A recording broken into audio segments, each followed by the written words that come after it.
So back to this whole thing of finding out what it is that you want, because in my case, I found out that actually it was the whole university studying system and not science itself that I liked by coincidence, actually. Because when I finished studying, I said I will never hold a pipette again in my life. So, and then I went traveling through Australia and Asia, and then I came back and I had to pay the rent. And then I got a job at a large pharma company. I had a super inspiring supervisor, and it was so much fun to work there. But I think it was just pure coincidence that I took this job and not another job.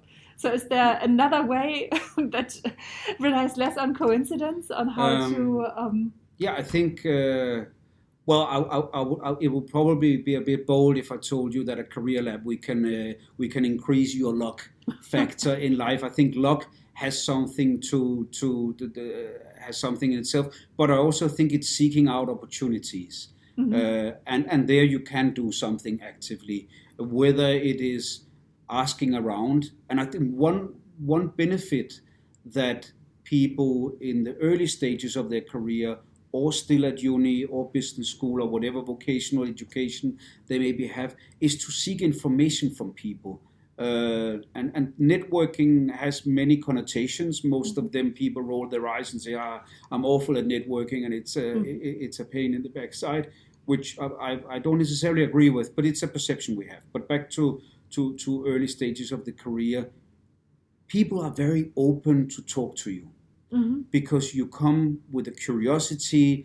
I think everybody emphasizes with people in the early stages of their career or in their studies who want to get information about what is it like. We all like that. I certainly do. And I think seek that out and ask people and ask outside your network. Talk to teachers. Like I had a huge gift that a teacher took the initiative and talked to me, because otherwise I wouldn't have asked her back in the day. That put me on a track that certainly had been extremely valuable for me. But seek it out. And if you're curious about something, be it an industry, a particular company, a particular university, find somebody or somebodies who are there or can introduce you to people who are there and say, what's it like? Sometimes I think it's a bloody nightmare. Don't ever think of, but it could. But often you get positive, and it opens the opportunities. And I think being inquisitive about what the options are will always play to your favor. It might be confusing sometimes because you might have a lot of delicious cakes and you can only choose one, at least one at a time. You might eat another cake later, but it's the luxury of choice that can be confusing. Whereas it's obviously easier if you have one option, but then you're limited, right? So it's a luxury choice. And I think it's what also helps, in my view, is to be clear about what you don't want. If you know what you don't want, rule it out. Don't waste any time. And the clearer you are about that, often the better. Listening to your gut now and then as well. I think both in terms of companies, when you talk to people, when you're applying for a job, how do they treat you? What is the experience like? Often it's positive because most people have good intent, but there's also a culture fit. Right? Do I fit in this culture?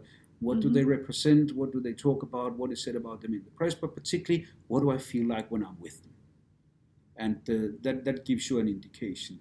But it starts for all of us by dedicating the attention to who am I, what do I want, what motivates me, what is congruent with my values, and accepting as well that your preferences are probably going to change throughout your life, depending on your life circumstances and the experiences that you have when you start a family.